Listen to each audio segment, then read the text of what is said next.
to stop watching it. Yeah. I couldn't finish it. Yeah, we didn't finish. No, because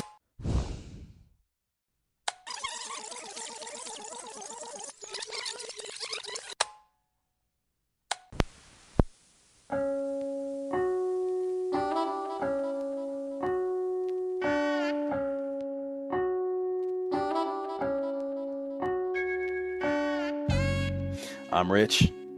And I'm Josh. Make sure your Walkman is at full battery because we're diving into our dad tapes.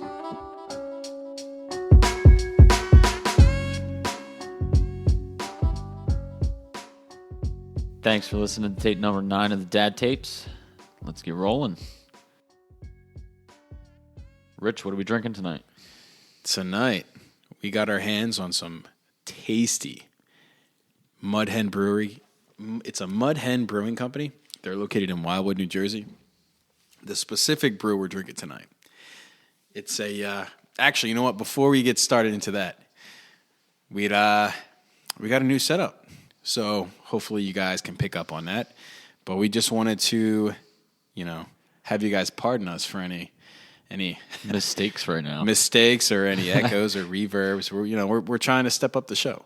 Trying to do this because, we're trying to take it serious. So, There's no trying to take it serious. We are taking it serious. You know what? Fuck what I said. You're absolutely right. We're taking this serious, but we're still working on it. All right, so bear with us. One step at a time. That's right. That's all we can do. Baby steps. So that being said, tonight we have our hands on the Mud Hen Brewing Company. It's located in Wildwood, New Jersey. We're drinking the 1883 IPA. It's a 6.4 ABV. Now, I've had this beer before. So it's, I don't want to speak out of turn here, but Josh, what do you think of it, man? It's not bad. It's pretty good. Honestly, it kind of reminds me of the 609. Really? Yeah. You think so? Yeah, it's got the same. I mean, I'm not big on the Indian Pale Ales, but it's got the same bite as like the 609 does with the IPA. It's not bad. It's pretty good. I mean, I enjoy it. It's a tasty beer. It's one of, I always say I got a favorite beer, man. Every week I got a different favorite beer, but this is definitely one of the ones I try to keep up, keep stocked up in the fridge, as well as the Slightly Muddies. As they were stocked up because that's just what I do. Well, I mean, yeah, they were in there, man. As soon as I got over here, that was the first thing I did was grab one out of the fridge. So So how's your week been? Same old, man. It's this week nothing too special. I hate to bring up old news with my yard, but you saw that grass today, man. Dude, it's looking really good. It is. Nice and lush. Boy, I got an edger set up. Man, that thing is looking crisp and green, and it's clean, and it's like, wow, man, does this guy get it professionally done? No. I do that shit. Clean, green, and serene, baby. That's right. Clean, green, and serene. That's, you know what? When I start my own landscaping company, I might call it that. There you go. Clean, green, and serene. Name. That's a good little ring to it. But yeah, man, nothing major. Same old kids, just monsters causing me headaches. Dude, you saw them at dinner. They weren't bad. They weren't bad. They weren't bad. I mean, it's more or less, they get like that because they get excited because they're, I'm here. Uncle Josh is here. Uncle Josh is here. Yeah, man. He definitely shows off when you're here. Oh, yeah. Yeah, and yeah.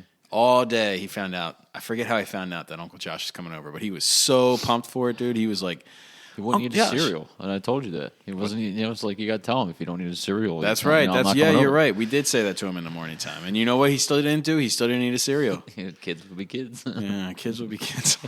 Kids are going to give me a heart attack. That's what it's going to be. Oh, shit. Anyway, man, but other than that, nothing major, Did a CMA up. I think I said that last week. I can't remember, but I did a CMA up for he's a past client of mine, but he's also a friend. He's also my barber. And, I did a CMA. So for those not familiar with real estate lingo, do you know what a CMA is? Nope. It's comparable market analysis. Basically, it's me telling you what your house is worth. Okay, so you're going to come over and tell me what my house is worth after I go and finish, the kitchen, if you want to. The bathroom, if you want to. all that shit. I don't know the area of Galloway or Alabama too well, but yeah, hey, it's an option. But yeah, that's, I did one little thing, and it's an old, like I said, a past client of mine. So, it's just the right thing to do. And again, he's a friend. So yeah, it's always nice to do good things for friends. Yeah, he's going through some tough times, so it's helping him out. But other than that, man, just the same old, just running around like a chicken without a head with these kids, man. Nice weather, kids get stuck inside with rainy days, and they just become like a shooken up bottle of soda. It's just ridiculous. Yeah. But what about you, man? What's been up? Man, not much. Still working, getting myself back out, hitting the bars, hanging out with friends, Okay. chilling. All right. Went to fucking karaoke last night at one of the local bars here. It was a good scene. It was Oh, fun. yeah? Yeah. Yeah, where'd you go? It was we went to what the hell's the name? Oh, we went to this place called Brick House. Brick House, Yeah, huh? yeah, Brick House. Total dive bar, dude. But you know what? It was sweet. It was my first time ever going to this bar, and honestly, I can say I'm going back again. So Yeah, well, I'm sure you are. Yeah. I'm sure you got a lot of reasons to go back.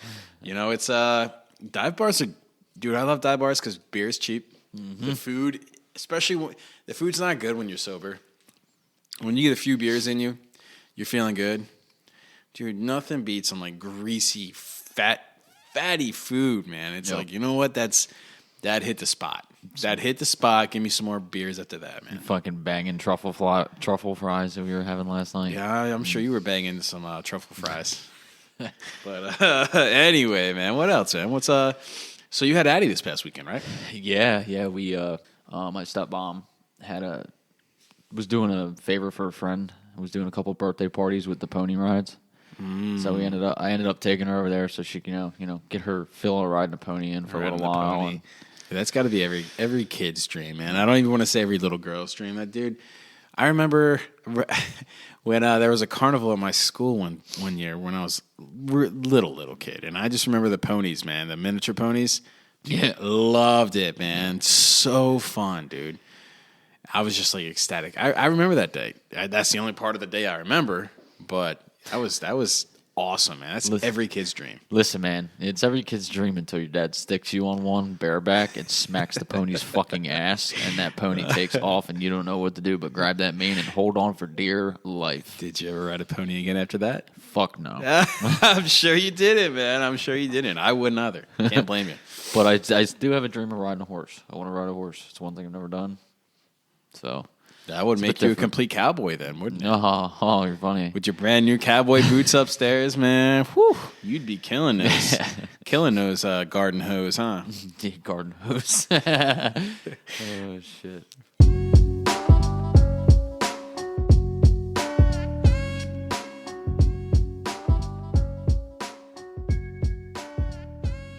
It is that time for us to be prepared dads.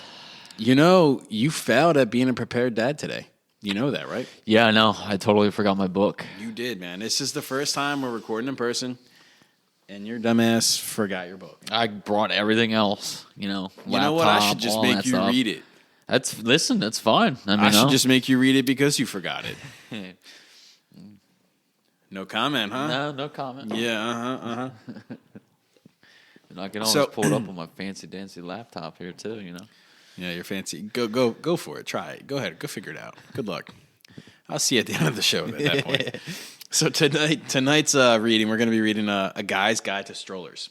This is true facts. I mean, I don't know what it was like for you, man. But when it came down to us trying to find a stroller for kids, there's 3 things you should do before buying any stroller. Test drive that bad boy. Like test drive it, as in like sit your ass in the seat and test drive it, or Like go to Target, go to wherever you're going to, where you're trying to buy this stroller from, whether it's Babies R Us and they had their clearance sale or wherever it was.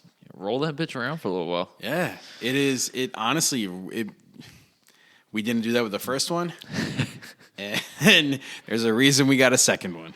That's all I'm gonna say. You gotta get the ones with the all-terrain tires. The shock mounts, Yeah, well, the little mud flaps. The one that me and Kelly had actual shock mounts on the tires.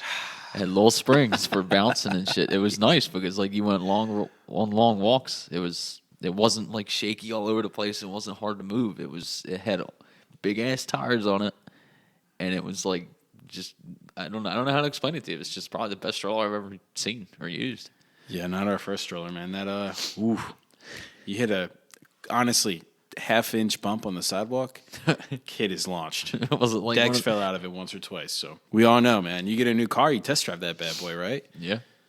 You know, that's important. You don't just go willy-nilly and you know what? You do. Sometimes you can go on Carvana and buy a car, but I'd still recommend test driving a model like it. The next thing they say is inspect the moving parts. You know, you want to make sure that thing whips into shape. You know, you want to make sure you know how to manhandle that thing before you go and buy it, because if you don't know how to work it, good luck. Good luck. And then the other thing is lift and carry. You know, you got to make sure you can at least carry it. You know, and there'll be a little. Dude, some of those sons of bitches are heavy. Dude, they are. I mean, you felt that double stroller we have. That thing's heavy. Yeah, it is. The other thing they say is there's 6 basic stroller types. All right. So this is also important too, because some of them actually do save you money in the long run, and some of them are just for convenience and preference. Yeah. You know, you can have the carriage combos, which are your traditional baby carriages that morph into strollers when the baby outgrows that carriage. You know, that's your flat bottom one that you know that has the little thing over top of it. You have your stroller combos. They're similar in concept to the carriage combo. The major difference though is the chassis. So you're not sitting on an X frame, if you will, for the carriage combo. You're sitting more one that can convert into a normal stroller that you see like a 2 or 3 year old toddler. Right? Exactly. Yeah. The other one is the travel systems and car seat carriers. That's like the first one we had. Those Super convenient. They really are. Super like, it's convenient. nice. It's nice to be able to just roll up to the car, hit a button, pull the carrier out, and set them right back in the car. Especially on if the base. baby's sleeping. Yeah, Dude, it's you make no noise. Exactly. You make no movement. It's one of the best things you can get. Then you have your lightweight strollers. That's the ones like they call them like umbrella strollers. The ones that you they just fold up whip real them quick. out. Exactly. Yeah, they're nothing. They special. come in handy. I mean, they're not the best thing you can get in the world, but you know, Yeah. if you're at the zoo and you're They trying, have a time you and got, place for them. yeah, you got like 6 kids in the car and you're trying to pull them out, and you know, Exactly. Yeah. The second to last one is a jogger. No. those are badass. They are badass. That's probably the one that you have with your shock mounts and everything. I think too, wasn't honestly, I think that is what it was. it? Like was the a jogger unit stroller. wheel in the front and everything. Yeah, Yeah. They're nice, man. Then there's stealth strollers. Quite honestly, I have no idea what a stealth stroller is, but they are pieces of equipment that have strollers hidden inside of them. I don't know what that is. So far, they've come up with backpack strollers. Where is that at? That sounds pretty handy. a backpack stroller. That's what they say. The backpack frame becomes the stroller body in the car seat strollers, where the entire stroller is hidden inside the base of the car seat. That's nuts. What? That is nuts.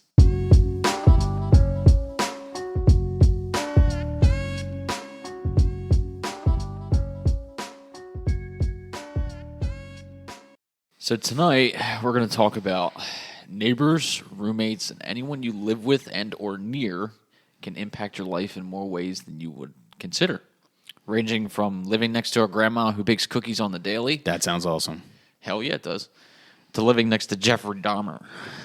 That could be interesting, you know. I Yeah, don't, right. you know, you're certainly enthralled in this person's life, knowing in hindsight who they were, but in the midst of it, dude, it's Have you ever scary. seen that documentary of Jeffrey Dude, Dahmer it on is Netflix? nuts. Yeah, it is. No, I had to stop watching it. Yeah. I We didn't finish couldn't it. finish it. Yeah, we didn't finish. Not because we just couldn't. just- Well, although Jill, she was on this murder mystery kick, so at the, you know, this was like the last straw for her. Yeah. You know, it's just was like, oh my god, everybody's a serial killer type of stuff. Yeah, So shit's fucking you know. nuts. Did you ever see that movie? It had crap. What's his name? He's from Boston. Mark Wahlberg. Mark Wahlberg, yeah. And his daughter was murdered, and it was the neighbor who ended up murdering him. Did you ever see that movie? I can't remember the name of it. Oh, I think I know what you're talking about. That was a really And good movie. The guy buried her in with his roses Yeah. and all that. Yeah, Yeah. and he finally figured it out. Yeah, Yeah. that was wild. Yeah, that's was one an hell of a insane neighbor to have there movie. too, man. You got to be careful. We just want you to join in as we discuss our past nightmare scenarios with neighbors and roommates. Give hope to those 4 out of 10 people who may listen to us that life gets better. Well, what do you mean Psych. 4 out of 10 people? You may not, but I got an answer for you on that one. because according to a survey completed by findlaw.com, which, if nobody's aware of, is one of the biggest resources for most law surveys and a bunch of law information, there are generally 8 main reasons for neighbor disputes. The survey discovered that 4 in 10 people, or 40%, have neighbor issues currently or had them in the past. You know, I'm certainly one of those 4 people. You know, that's, I think we both are. We'll get into that one. The percentages we're going to list are going to be the percentage of those polled in these surveys. Now, I couldn't find the actual referenced survey, but the best I can do is provide, you know, if anybody ever watches or listens to the show and you see the reference notes at the end of the show, Josh, do you pay attention to that? A little bit. Oh, yeah, a little bit. Okay, cool. If you're guessing the most reported issue is noise, then you're right. Noise complaints come in at 48% of those polled, complaining about their neighbors. The second is animals and pets, being 29%. Now, how do you differentiate between an animal and a pet? Do they mean like sheep? Do they mean like cows, like chickens? Man, I've had a lot of neighbors that have had some, you know, a lot of chickens, a lot of guinea hens. Guinea hens? Pigs. Yeah, dude. Yeah, you could be outside, you could be in your house, and all of a sudden you got a flock of like 30, 40 fucking guinea hens come out of nowhere. I mean, listen, I'm not going to... Where the hell you living, bro? This is with my ex-wife, man. My neighbor across the street had about, probably about 35 chickens and about 40 guinea hens. But what was he doing with a guinea hen farm? Listen, man, the benefit to guinea hens... They eat ticks. No ticks. I know. When we were living on Hand Avenue, I wanted to have my own couple guinea hens. They're great, man. Anyway... The third thing that comes in at 21% is children and children behaviors.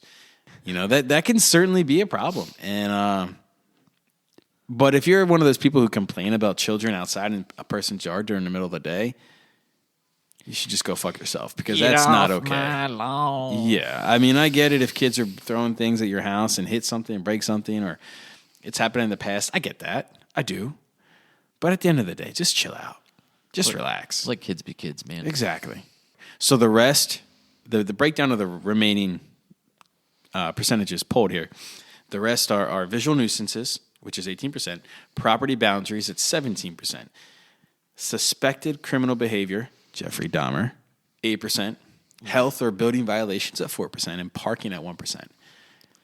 Dude, why complain about parking? I mean, unless you're in a city atmosphere. Honestly, with me being in the situation with where I live, you get to the point where you have a lot, like where I'm at, there's 4 units that are attached, but they're all stacked side by side. Like, it's a townhome. Each unit gets 2 parking spots, which is, you know, that's fair. Yeah, I mean, it's sounds not fair. the worst, but I can't complain too much about where I'm at, because I get a good amount of parking, because there's not many people that live right where I'm at. Yeah, when me and Andrew picked you up, there was a plethora of parking. And especially with where my building is there's 2 different lots. There's a lot on each side. Okay. You can park at either one. But, for instance, with some of the other units, there's people start bitching and complaining because they're losing their spots, and they can't get in, they can't park in front of their house, stuff like that, because other people have visitors, whatever, you know?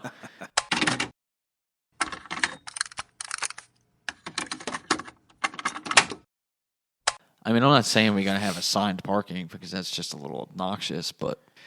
So like I said earlier, tonight's topic is mainly just about shitty neighbors, shitty roommates, you know, people that can be annoying that live around you or near you.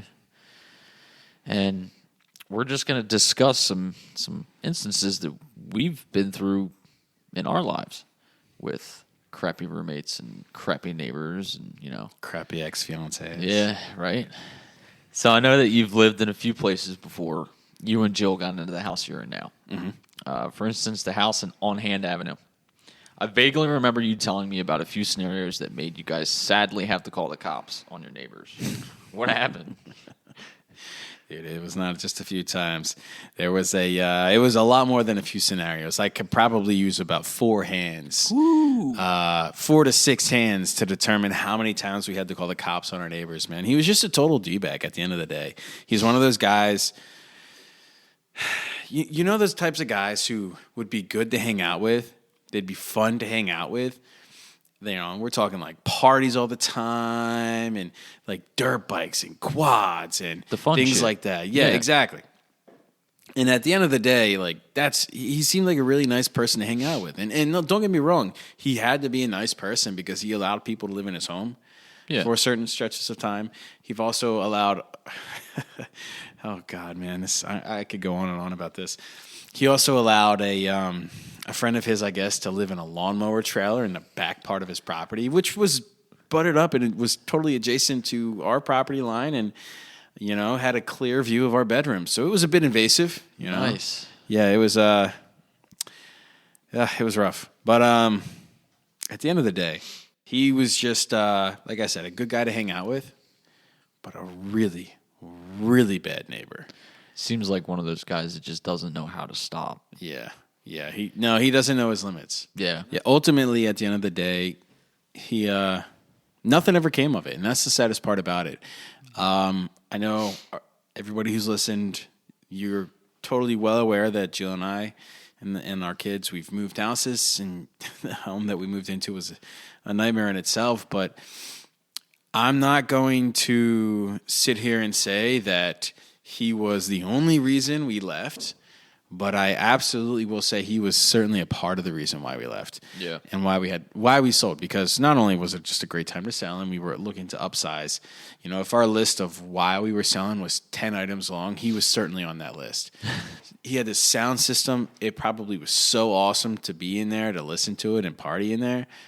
But when you're the neighbor and you feel that vibrations, and it's not even like the situation is where we are now, where houses are on top of houses. Yeah. You know, our property here is maybe 60 by 100 at most. No, we had 2 acres of land, and our house was maybe Let's say 60, 70 feet apart. You would still feel the vibrations from his freaking bass going off in all hours of the night. It was so pathetic. Having hot tub parties so late, beer bottles clashing, beer bottles breaking, hooting and hollering. It honestly felt like we were living next to a frat house in the middle of the woods. wow. It was horrible, man. Shit, I wish I could have been in some of those parties. Yeah, and when we first moved in, obviously Jill was pregnant with Declan in 2018, and that's when we bought the home. And as I was saying, one of our first interactions with him was actually him saying, you know, hey, here's my number. You know, sometimes I could be a little loud or whatever, you know, and that was after our first night hearing him. The morning after, we went over and we were like, just use that opportunity to introduce ourselves, but for me to step up and be like, hey, man, like, you got to like tone it down, bro. That was crazy. Does that happen often? And he gave us his number, and from there, man, it didn't matter how many times I texted him. So it was like, why'd you even give me your number? It was, oh God, it was like us living next to Cousin Eddie. Holy shit. The only thing that was missing was him. No, I stand corrected, because his people who lived in the lawnmower, and he also had his father live in an RV on the side of his property. Again, our house aside at some point in time. So where did they dump their poop at? Oh, God. You know what I'm saying? Ooh. I know there's people in the lawnmower, and it was a legitimate lawn. You saw it, man. It was a legitimate lawnmower trailer. Yeah. It was the hatchback. It was the hatchback. Let me stick my 36-inch Skag up in there in the backside and grab my weed whacker. Man, it was like, no, they had like a freaking AC unit set up in there too. It was nuts. It was freaking nuts. So I mean, obviously your living arrangement is with your mom, and that growing up, you lived with your mom and her house, her rules, and kind of changed up. But that was a big lapse of years in between. Living with your mom to where you are now. In that time frame of leaving mom and dad's or mom's and now living with mom in your own house, how many different homes and apartments have you personally lived in besides, exclude your ex-fiance, which we'll get into that one because that is one hell of a story. Yeah, it is. And of those situations, have you had anything that's just been like such a grueling situation with a neighbor where it's like, you know what, I just want to I want to wait outside this guy's door, wait for them to open that door and just punch him right in that face, just like I wanted to do with Cousin Eddie? Honestly, yeah, I have. Okay. It was, all right, so while I was in the process of getting a divorce, I had gotten a 2-bedroom apartment. I was on the bottom floor. You know, it was a two-story fucking apartment complex, and we had this guy that lived upstairs was really fucking heavy-footed, and I mean, I'm talking like Bigfoot stomping around just nonstop. I had my kid for the weekend, and I had just put her down to sleep. She wasn't feeling good. She was sick, you know, and when she's sick, she's very cranky, man, and she wakes up easy, and she won't go down very easy, shit like that. But I had just finally gotten her to sleep, right, and it was like, God, maybe 12 o'clock because she just wouldn't go to bed. Yeah, one of those nights. And the guy above me is just nonstop, just stomping and just everything, just stomping, playing loud music. And I mean, it's an apartment. It's not like it's in a townhome where I'm at now, where it's got two different walls where the sheetrock is like 5/8 inch thick, so you can't hear anything. Yeah. But this guy's just stomping around. Ended up waking my daughter up, and I was pissed off because, you know, I was tired. I worked a long fucking day. I just wanted to go to bed. So I ended up I didn't even give a shit. I wasn't wearing any pants, nothing. I had a T-shirt on. That's all it was. T-shirt, boxers, and I threw my slippers on. I walked out the apartment, walked right up the stairs, and I started beating on the door like the cops. And they ended up coming up to the cool guy ended up coming up to the door, and he's like, yo, what's up? What's going on? And I told him, I said, if you don't tell your roommate to shut the fuck up, I'm going to beat his ass because I just got my kid to bed. And, I mean, that was really the only, like, bad neighbor situation I ever really had. Okay. I mean, I got lucky. So you've been enough that I pretty didn't have fortunate. that. Yeah. So, you know, we talked about how you have an HOA and you called those sons of bitches out, right? shit.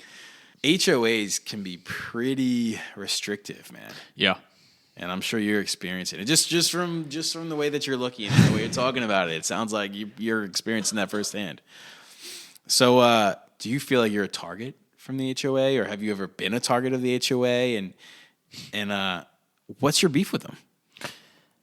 Honestly, I just don't like the fact that I have to pay someone to deal with trash and shit like that, blah blah blah, whatever, and ask the fact that I have to ask for permission to be able to do things to my backyard, my front yard, shit like that. You know, I mean, it's not like I'm asking to put like a stripper pole outside with a permanently mounted stripper or some shit. No, but I feel like when HOAs come about, it's just a bunch of people that get together and say, hey, let's fuck the community somehow.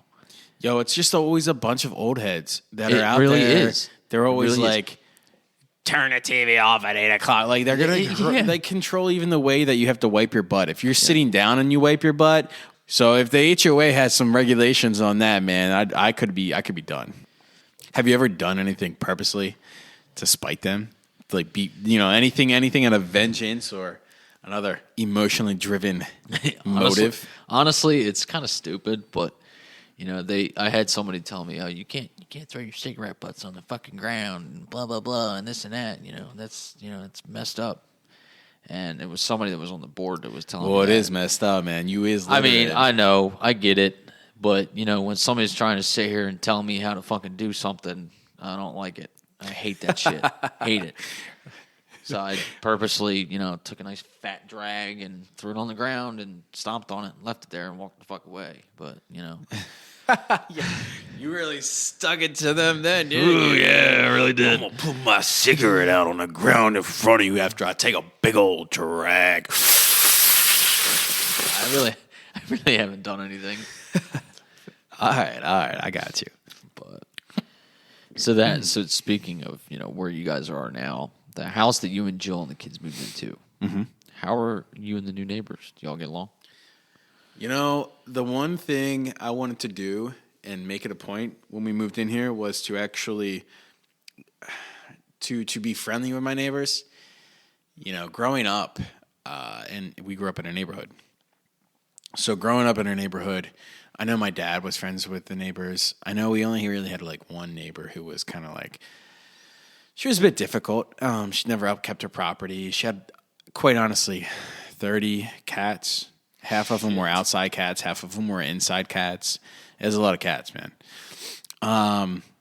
She gave my dad crap one time for parking his van consistently, like just in front of her property. It was just like stupid, silly Karen things like that. And I kind of want to replicate that and have Declan have fun with the kids around. And half of that involves me and Jill networking with the people in our community. And I just think it's important to network with the people in your community. Of course. As long as they're nice and good people, at the end of the day, yeah, everyone's going to have their own prerogative and opinions and perspectives on things. But ultimately, yeah, I came into this situation full well and aware of the house and just looking to kind of create those friendships or, at least friendlier interactions with people. Yeah. Just coming from where we were on Hand Avenue with that D-bag, I didn't want that again. That was just not something we were about. So, no, of course not. I wanted to get to know the people quickly and a little bit more thoroughly. And, it's just unfortunate that my previous experience was really tainted with him. And our first experience, him totally being a D-bag. And even when we had tried talking to him, it was just like, you're just talking to a freaking wall. Yeah. So I didn't want to have another situation like that. So I guess to answer that question, yeah, I am kind of going out of my way to try to be as friendly as possible and get to know the people first, just to give them a chance. Yeah, of course. And again, it's just good to network. Now we're here at this part of the show where we are going to talk about your ex-fiance, man. And I know some, the personal details of that, and we don't need to air that out. Let's dive a bit into that, man. Describe the situation and what it was like, and then how that situation ended. Fucking rough, man. On all of levels, bro. A lot. Yeah. Financially, emotionally, mentally, physically. Yeah. Let's hear that. Dude, it was nuts, man. I mean, it's weird how things happen because like in the very beginning everything is great, You get along so well, you're still you get to the point where you start to you're still learning about the person, a majority of the things are very positive and can be positive. And then you get to the point where it starts to like, I mean, you know what they say, shit rolls downhill. Mm-hmm. Oh, it does. And come home from work one day and after a long ass day of school and work, so I was tired, I was beat. I'm thinking, man, I'm like, yeah, I'm going to sit down on the couch. I'm going to play some video games or relax, Walk into the door. There's fucking nothing. Oh, God. Nothing. Everything's gone. No TV. That is, yeah. No Xbox. None of that shit, man. It was all gone. And what did she do with it, I'm pretty sure she pawned that shit, man. Pawned that shit for drugs. It sucks you had to go through that, man. Hey, listen, man. Life's lessons. It's what it is.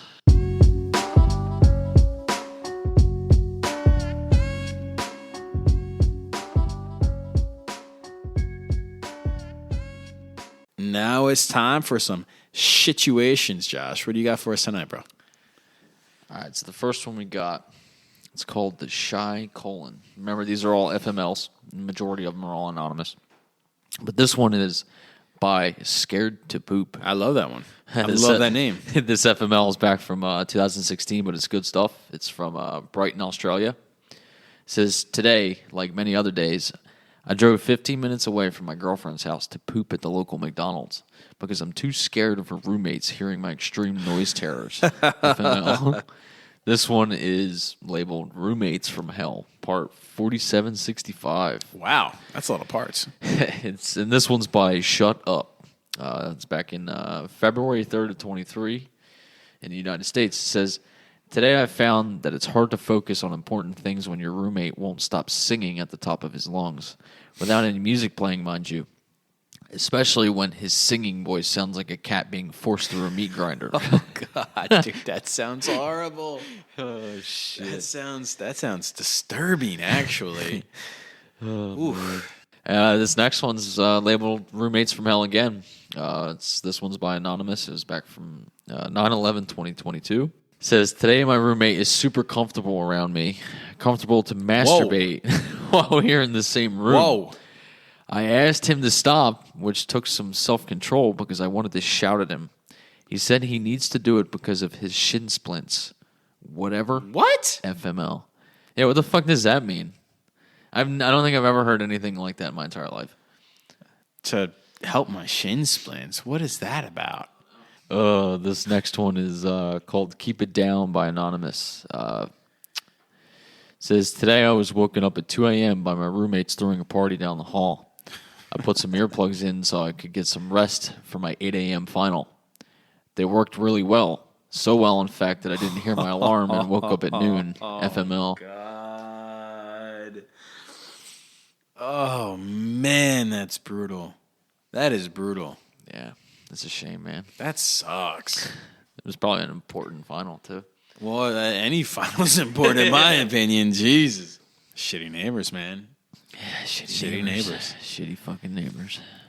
So we're gonna roll on to our social media shout out. You can find us on Facebook at facebook.com/thedadtapes. Find us on Instagram at the Dad Tapes Podcast, and find us on Twitter at the Dad Tapes. Be sure to like, subscribe, and leave a review of the show wherever you listen to podcasts. It truly helps. Don't forget to rewind the tape before boxing it back up. Don't be that guy. We're not gonna be that guy. You're not that guy. You're not that guy, pal. You're not that guy. All right, guys. Thanks for listening. Peace. See ya.